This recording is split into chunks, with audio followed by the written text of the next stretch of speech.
Winter is not the least of the horrors of war. No man's land under snow is like the face of the moon. Chaotic, cratery, uninhabitable, awful. The abode of madness. My platoon had no dugout, so had to lie out in the snow and the deadly wind. We were on the route on a frozen desert. There was no sign of life on the horizon, but 1,000 signs of death. not a blade of grass. Not an insect. Once or twice a day, the shadow of a big hawk, scenting carrion.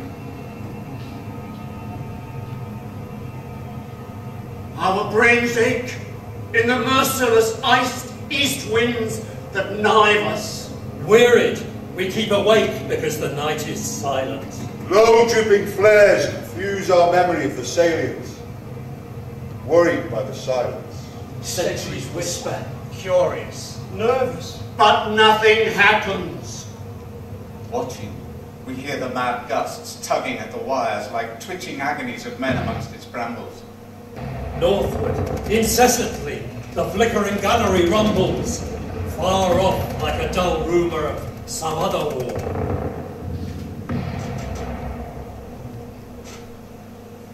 What are we doing here? The poignant misery of dawn begins to grow.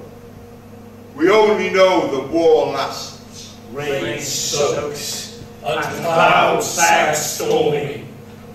Dawn, massing in the east her melancholy army, attacks once more in ranks on shivering ranks of grey.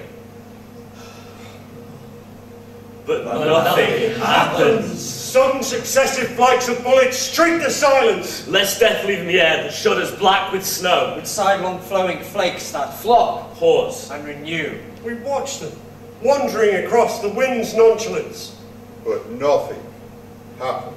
Pale flakes, with fingering stealth, come feeling for our faces. Cringe in holes, back on forgotten dreams. And stare, snow-dazed, deep into grassier ditches. Through drought, sundoes, littered with the blossoms trickling where the blackbird fusses. Is it that we are dying? Die. Slowly, our ghosts drag home. Glimpsing the sunken fires, glows with crusted dark red jewels. Crickets jingle there. For hours the innocent mice rejoice. The house is theirs, shutters and doors all closed. On us the doors are closed.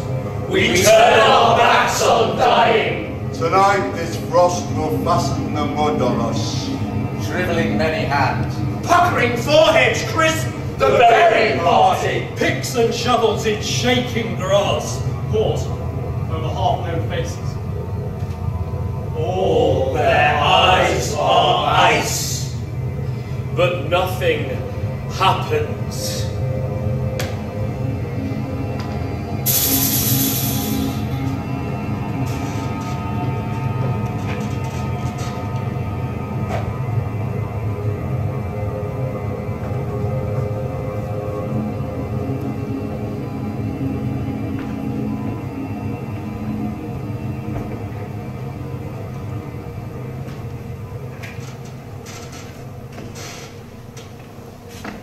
Now light the candle. 1, 2. There's a moth. What silly buggers they are to blunder in and scorch their wings in glory. Liquid flame. Oh no. It's bad to talk of war when thoughts you've had all day come back to haunt you. And besides, it's proven that soldiers do not go mad unless they lose control of ugly thoughts that send them to jabber amongst the trees. Now light your pipe. What a steady hand you have. Stop. Take a deep breath and count to 15. And soon you'll be as right as rain. Why won't it rain? I wish for thunderstorms tonight to dredge the dark and make the rousers bow their dripping heads.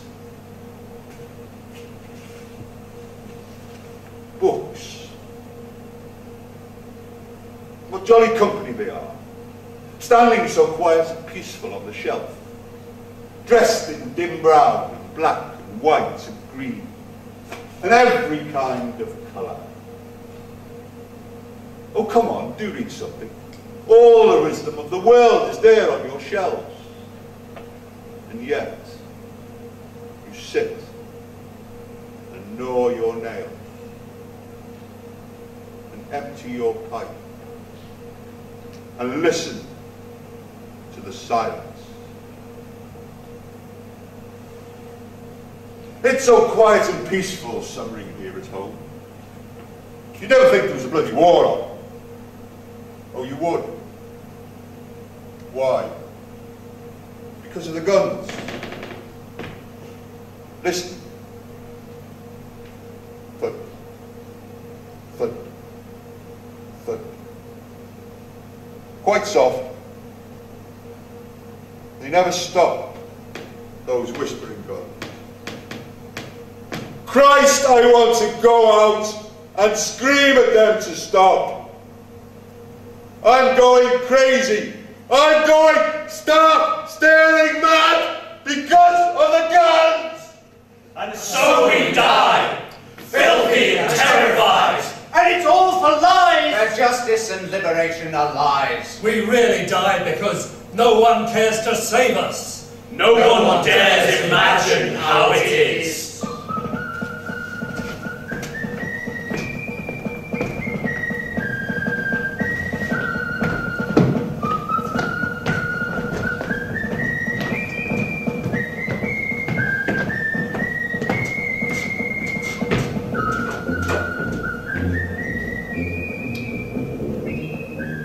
In red and gold the corps commander stood, with ribbon breast, pushed out for all to see.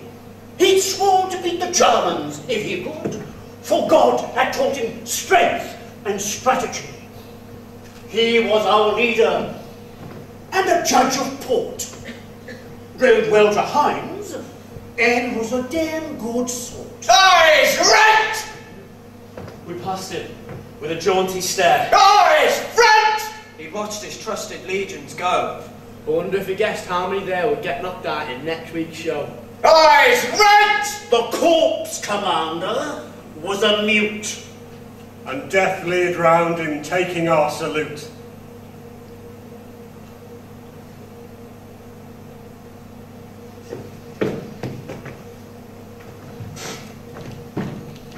And what were you on Civvy Street? I was a butcher, Sergeant Major. Sergeant, send him to the quartermaster's stores. Oi, off. And what were you on Civvy Street? Well, I was a clerk, Sergeant Major. Send him to the orderly room. Off, will ya? And what were you on Civvy Street? I was a theological student, Sergeant Major. What? I was a theological student. What's that? Well, just a theological student. Sergeant, come and ask this fellow what he was. What were you on Civvy Street? I was a theological student, Sergeant.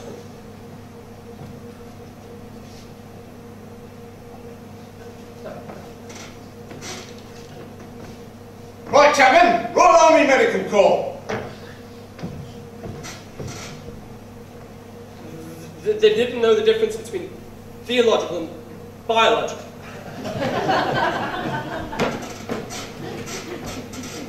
I was walking down Camden High Street when two young ladies approached me. And one of them said, "Oh, why aren't you in the army, with the boys?" So I said, "Oh, I'm sorry, but I'm only 17. To which one of them said, "Oh, we've heard that one before. I guess you're also doing work of national importance." And then she reached into her bag and pulled out this feather. And I raised an arm. I thought she was going to strike me. And then this feather got pushed up my nose. A sergeant came out from the shops and said, Did she just call you a coward? "Yes." Well, come across the road to the drill hall. We'll soon show you I'm a coward. How old are you? Only 17. What do you say? 19? No, 17. When were you born? 1898. 1896. No, 1898. Get on the scales. They weighed me and took my height, Now we'll take you round to the doctor for the medical exam. The doctor made me take off all my clothes, which embarrassed me very much. At any rate, I got back to the drill hall where there were 6 waiting. So I stood in line, then the sergeant called out my name. So I walked forward and thought, oh good, I'm not in. You're the only so-and-so that passed out of 6! I was astonished, because I told him I was only 17, and there I was, about to join the army. So I went down to the recruiting office, and the officer said something about king and country. Then he said, well, raise your right hand and say I will, or something like that. Then he said, oh sorry, we haven't got your shilling today, but you'll get that later. And to my amazement, I found myself being called Private SC Lang.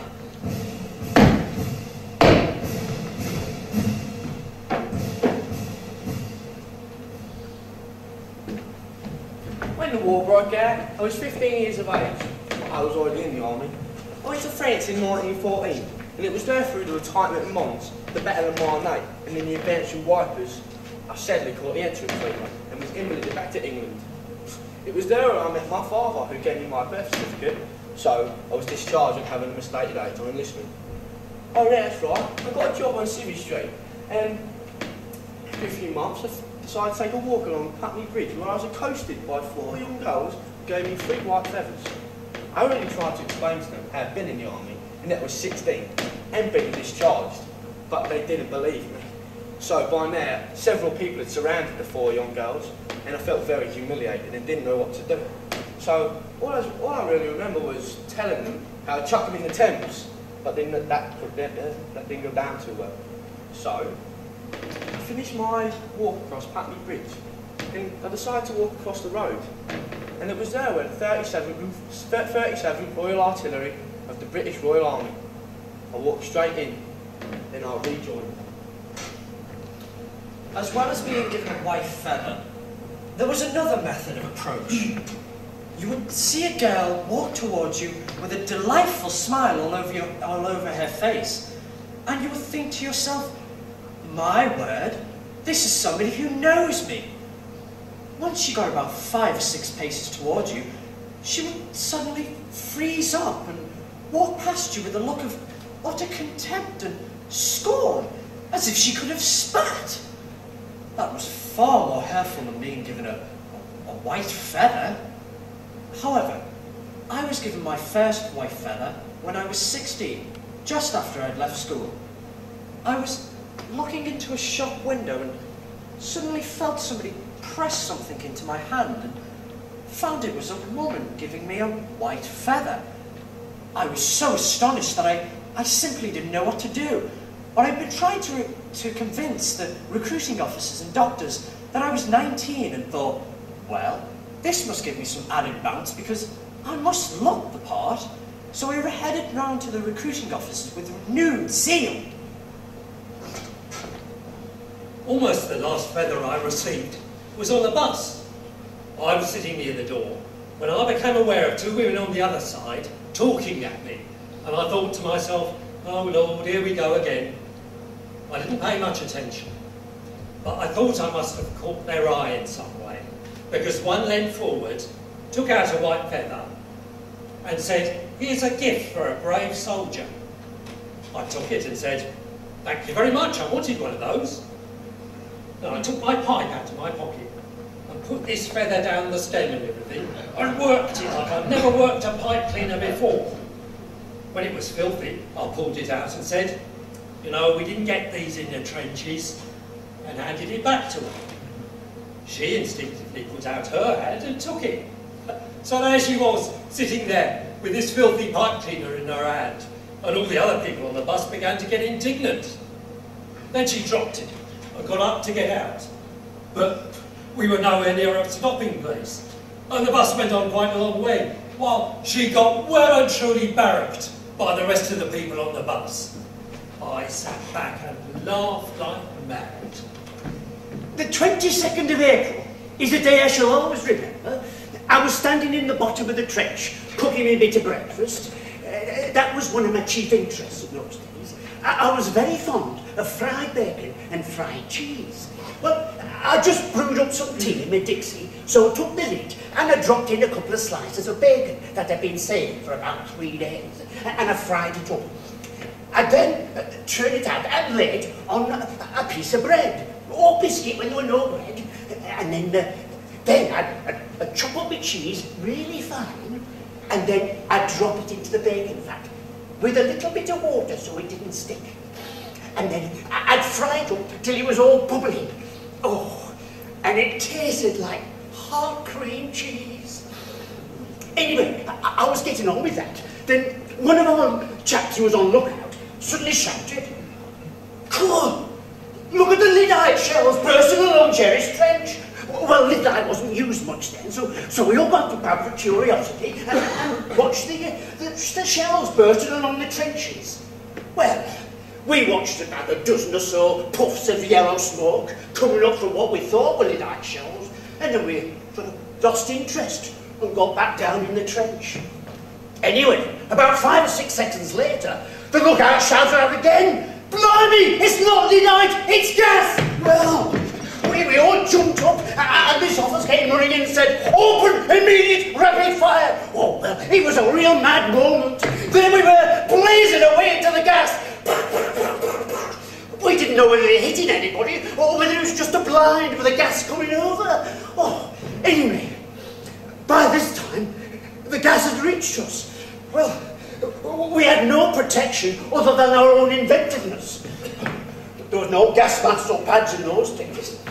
But we were tipped off that the only way we could protect ourselves was by urinating into our handkerchiefs or onto our soft caps. So we did this for long enough to take a good deep breath, and then we carried on firing.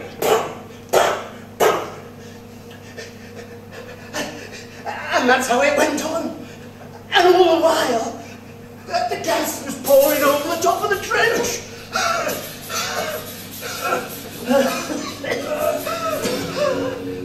Gas, boys, gas! The men came tumbling back from the front line. I've never seen men so terror-stricken. They were clutching at their throats and their eyes were bulging. Those that were wounded had blood pouring from them. And as they ran, they stumbled. Those that stumbled couldn't get up because of the panic of the men behind them.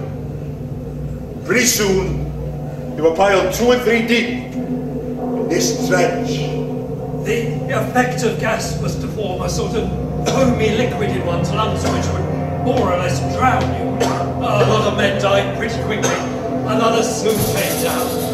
They were in fact dying of this beastly foam. Out of 250 men we started with at 5 o'clock, we were very soon down to 40 or 50 men. One chap had his hand blown off at the wrist and was fumbling round, tearing at his throat. In fact, it was the most gruesome sight I'd ever seen in war. We manned the fire instead, thinking that the Germans would be on the way back by this time, but strangely enough, they didn't attack us. When we got relieved, we made our way 4 or 5 miles back from the line. Going along this country road, we were just like a rabble. You know the men how, when they're tired and exhausted. But then we came to an orchard. There must have been 200 or 300 men, reeling around, tearing at their throats, their faces black, while the RAMC sergeant stood by. Well, I've never seen a man look so despondent, he said. "Look at the poor bastards. There's not a thing we can do for them."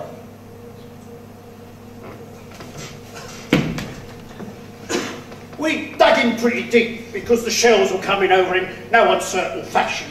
Huge salvos of shells were being pitched into the salient at that time. So much so, it was humorously suggested that the Germans must have had one big field gun for every rifle that we had. Certainly seemed like that to us. We'd occasionally hear one of our 18-pounders firing, but for every 18-pounder that went their way, there were huge salvos of these big shells coming back the other.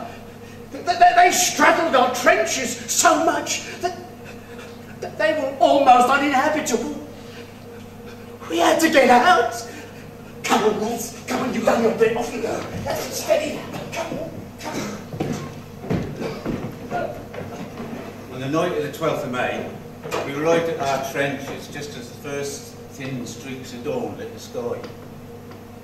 I think it was about 4 o'clock in the morning. When the first shell came over, it landed not many yards from where I was standing. The whole earth seemed to tremble at that moment. Sandbags, rifles, and equipment. A shower of earth came down on top of us. After that, the bombardment started in real earnest. Every 3 minutes, or possibly every 1 minute, one couldn't tell. Shells just kept on coming, and the noise was terrific.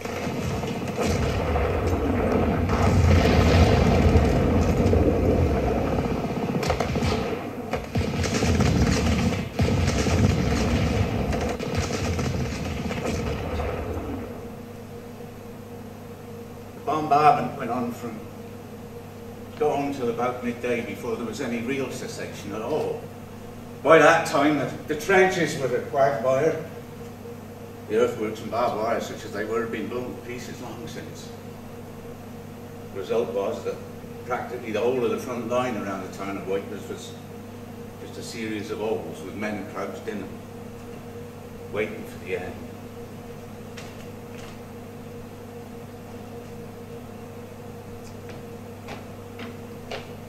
Fleas. Yes. Every man was in a state of, well, every man had fleas after about 2 or 3 weeks. They used to get in the seams of your clothes, and the only way to get rid of them was to get a candle and follow down seam of clothes. It was right funny because you could hear the eggs crackle. But the most extraordinary thing was, I've seen grown men take off their shirts and their back's been absolutely red raw. Well, another way to get rid of them is to order a chemical called Harrison's pomade, and it wasn't much effective, but that's all we had really. So there weren't much you could do. The chances of you getting a good night's sleep in the trench were very limited as it was. So if you had lice, niff. The worst thing about it was, the lice were in the trenches.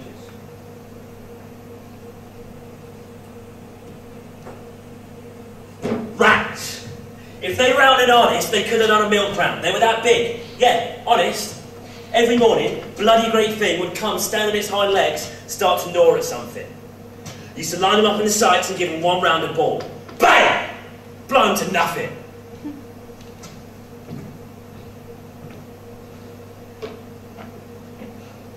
It was mud. Mud everywhere. Mud in the trenches, mud in front of the trenches, mud behind the trenches. Every shell hole was a sea of filthy, oozing mud.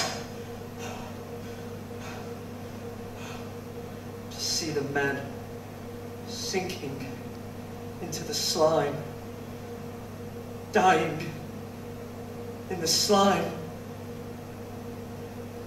I suppose it absolutely finished me off.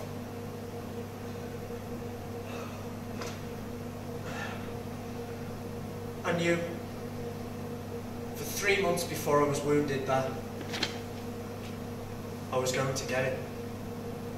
The only thing was, I thought I was going to get killed. Every time I go out to mend the wire, I used to think I was the biggest coward on God's earth. No one knew when a wire would go, but we knew that it had to be mended. The infantrymen's lives depended upon those wires working. It didn't matter whether or not you'd had any sleep. We just had to keep those wires going. There were so many days that I simply don't know what happened because I was so damn tired. The fatigue in that mud was something terrible.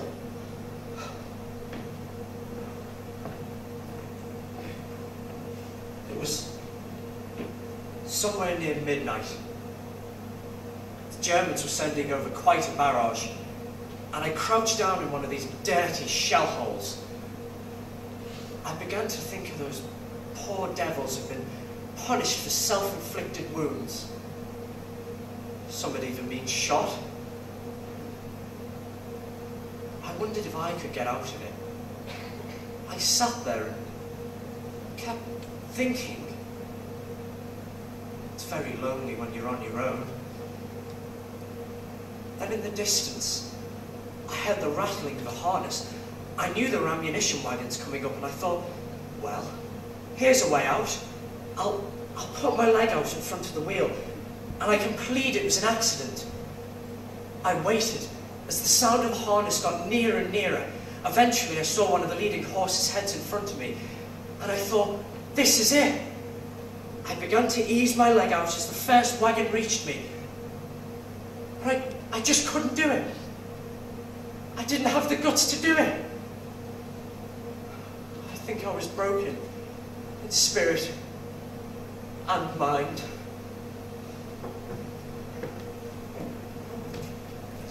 On the 8th of October, an order came, prepare to move. Just at the back of our trench was a deserted farm. Odd men had gone scrounging in the farm, and as we were about to move, an officer shouted to me, "Sergeant, see the farm's clear." Coming back to an outhouse, I saw some pails of milk, and I did a most unsoldierly action. I emptied my half-full water bottle and filled it full of milk. We soon got orders to move to the right and onto the road, and we thought, they won't come to us, we're going out to them. On reaching the road, instead of turning left to the enemy, we turned right to the city, and we received the most deadening, soul-racking order a soldier can receive: retreat. We picked our way through the burning buildings, past the flaming oil tanks, to the flaming pontoon bridge the engineers had built for us to cross and then destroy. On each side of the bridge stood hordes of refugees of every kind. Children, women, nuns, priests. It was the Bridge of Sighs. They had been stopped so we could cross. The flare from the burning lit up their faces, expressionless and hopeless, and we felt ashamed. An officer called to me, "Sergeant, shout break step." It should have been break hearts. We were soon across and in open country. After a few miles, we came to a Belgian village, marched into a cobbled square, and the orders were, "Rest where you stand. Be ready for any alarm." Just by was the church. Straw had been placed all around it, and dark forms were lying on it. My pal and I moved to the straw to settle when we noticed two young women. With a mumbled apology, we were moving away when a voice said, in good English, "Don't go, please." We squatted down, and I noticed that one of the young women was nursing a whimpering baby. For something to say, I said, "Is your baby all right?" With a sad smile, she said, "It's not my baby. I don't even know its mother. We're tired and hungry." My pal and I emptied from our haversacks 2 tins of sardines and army biscuits. She sighed and said, "The baby needs milk." Milk! I swung my water bottle round. I think even the baby was surprised. Quite soon, we fell in and marched away. The British Army had lost a water bottle, but the baby found a meal. Do you know the biggest lie of this war? Blame. The searching for blame. That's what lays me low, and out of it, people like you won't make any effort to understand its meaning, but in your ignorance, just think of nothing more than something or somebody to blame. There have been 2 wars in this war. The first, a war of mud, of innocence, disillusion, and a second war. It was born as the first shot was fired. Until now, there isn't any other.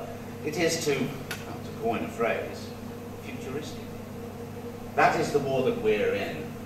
And I fear that emotion being stronger than truth, the peddlers of simplicity will ensure that the first one is remembered, while this one, the important one, will not be. You're after an image. Boulogne, when we got off the boat this tour, on the dock, there were umpteen porters, Africans, Orientals, and others I couldn't tell, and they were unloading crates, supply crates full of ammunition, food, fodder, what have you. And they'd stacked them up in 3 pyramids on the quayside. each the size of a cathedral. I asked the sergeant who it was all for. He said a division, one of 100 like it in the army.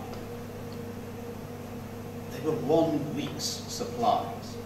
1 week for a division.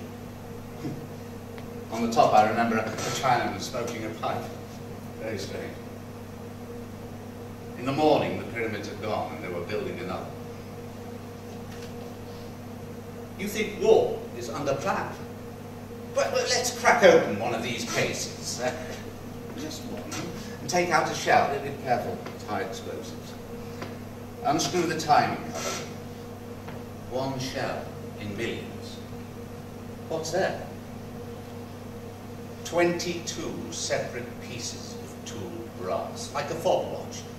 Each piece machined within a fraction of an inch, put together just so to make the timer balance. By hand, just so.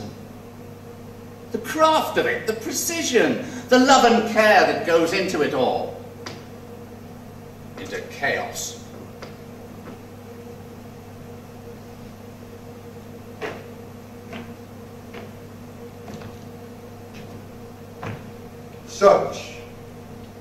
Such is death. No triumph, no defeat.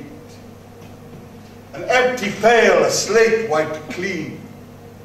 A merciful putting away of what has been. This we know about death. Death is not like life effete, life crushed, the broken pail.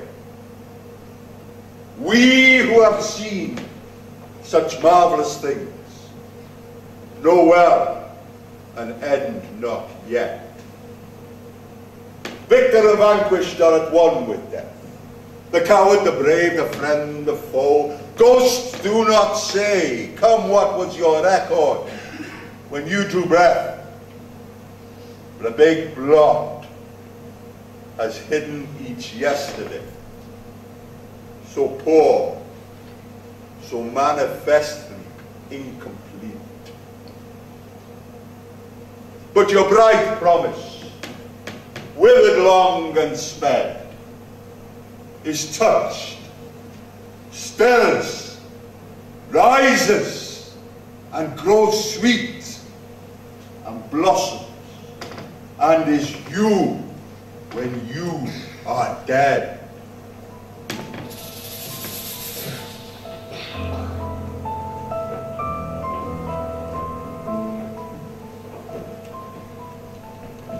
I have come to the borders of sleep, the unfathomable deep forest where all must lose their way, no matter how winding or straight, soon or late, they cannot choose.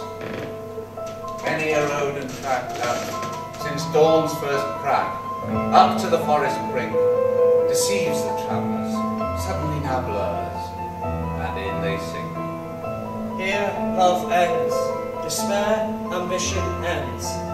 And although no sweet or bitter, here ends in sleep that is sweeter than tasks most noble. There is not any look, nor face of dearest look that I would not turn from now. To go into the unknown, I must enter and leave alone. I know not how. The tall forest towers, its cloudy foliage floats. Ahead, shelf above shelf, in silence I hear and obey, and I may lose my way and myself.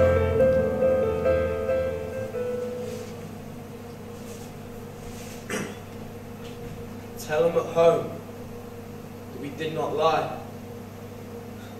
We took our orders and asked no questions. Died. In Flanders fields the poppies blow, between the crosses row on row that make the place, and in the sky the larks, still bravely singing, fly scarce heard amid the guns below. We are the dead. Short days ago we lived, felt dawn, saw sunset glow, loved, and were loved. And now we lie in in Flanders fields. Take up the quarrel with the foe. To you, for failing hands we throw the torch. Be yours to hold it high. If ye break faith, with us you die. We shall not sleep. Though poppies grow, the Flanders field.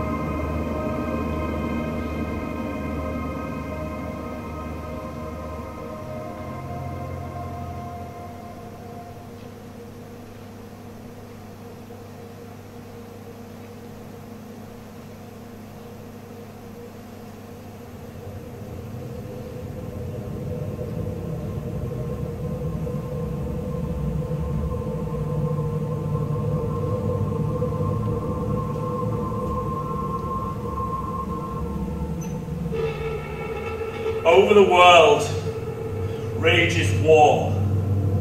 Earth, sea, and sky wince at his roar, and he tramples down with every tread. 1,000,000 men, 1,000,000 dead. We say that we must crush the Hun, or else the world will be undone. But we are Huns as much as they. All men are Huns who fight and slay. And if we win and crush the Hun, in 20 years we must fight their sons, who will rise against our victory, their fathers, their own ignominy. And if their Kaiser we dethrone, they will his son restore, or some other one. If we win by war, war is a force. To others war will have recourse. And over the world will rage new war. Earth, sea, and sky will wince at his roar. And he will trample down with every tread. Millions of men, millions of dead.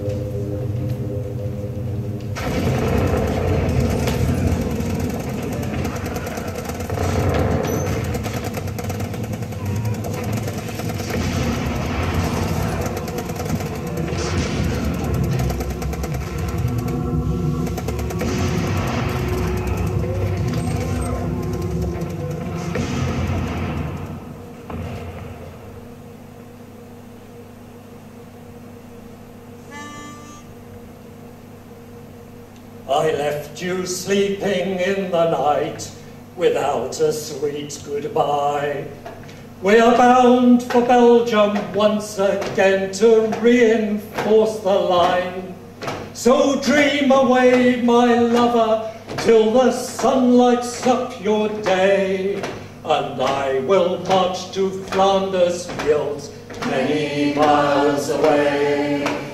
As you sleep in Eiderdown, I'll hear the battle cries. The thought that keeps me marching is the laughter in your eyes. When you wake, you'll know the truth. Love has stolen me away. So I may fight on Flanders fields many miles away. As you face your daily chores, I'll face the greatest show. Why they sacrifice our youth, why only God may know. So cherish now the memory of our sweet love each day. I'll lie forever in Flanders fields, many miles away.